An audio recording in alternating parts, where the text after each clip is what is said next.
Ваше високо преосвештенство, по посетата на владината делегација од страна на техничката влада на Република Македонија во Вселенската патриаршија, се отворија прашањата околу решавањето на спорот што ни е наметнат од СПЦ, од страна на Вселенскиот патриарх Вартоломеј и Вселенската патриаршија, кои прифатија медијација во овој случај. Верувате ли дека директно ќе се арбитрира од нивна страна или можеби повторно ќе се бара разговори со СПЦ? Факт е дека Српската православна црква имаше со нас разговори на ниво на делегации од 1978 година, а од 1992 година и на ниво на комисии се разбира, водени се исто така средби и комуникации со Црквата патриаршија и дури покрај билатералните средби имавме во Царјат и 2-3 латерални средби на кои беа присутни и Српската православна црква и нашата црква и Црквата патриаршија и ова прашање не е од сега покренато, значи од 92 година веќе се движи тоа прашање. Во тој контекст на нештата јас мислам дека ќе се најде решение, особено кога веќе не постојат никакви можности да се враќаат работите назад, бидејќи не можеме да ја вратиме Авнојска Југославија со 6 републики и 2 покрајни, не можеме да го вратиме времето кога на двете цркви, српската и македонската, на СПЦ и МПЦ, беше еден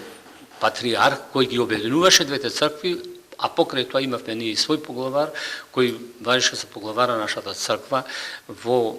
рамките на тогашна Југославија. И во тој контекст на нештата можеме слободно да кажеме дека тоа време не може да се врати во никој случај и од тие причини мора да се решава прашањето. Дека ние постоиме како црква на овие простори, сме добиле 1959 година томос за самостојност од Српската православна црква и исто така дека од 3 епархии сме направили денеска 12, 8 во републиката и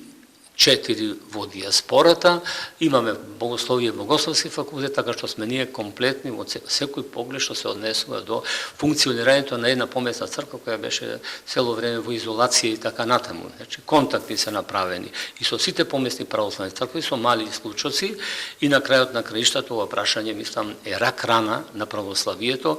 Доблеста на Вселенскиот патриарх да го решува прашање, сметаме дека е за пофалба, бидејќи тој сака тоа да се реши во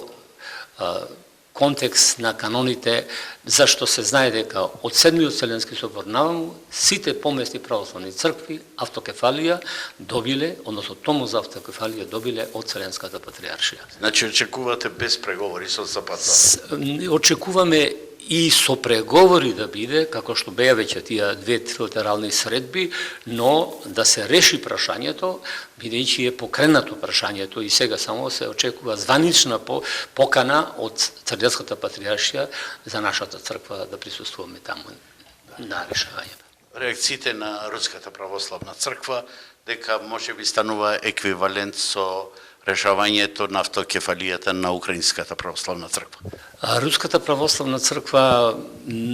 во целиот тој мина период нас не поддржуваше во решавањето на нашето прашање, ни даваше дури мислења и совети се, но сега во констелацијата во која што се наоѓа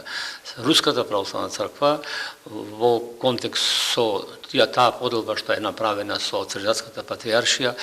очигледно дека го менува својот став, своето мислење по наше прашање, се разбира за да ја придобие целосно Српската православна црква, која очигледно факт е дека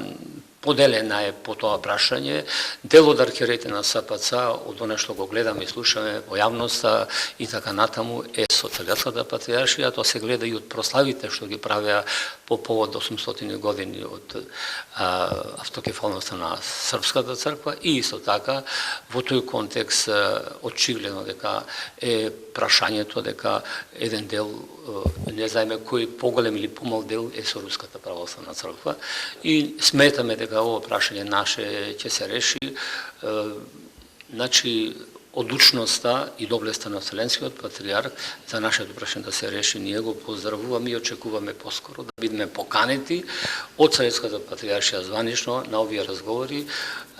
без оглед на тоа како ќе постапи Царската патриаршија по прашањето на Српската православна црква, дали ќе ја покани да биде и таа присутна на разговорите и така натаму и така натаму. И уште со името МПЦ Охридска архиепископија или можеби само Охридска архиепископија според каноните, а според практиката и според националната припадност. Јасно е дека Македонската православна црква на овие простори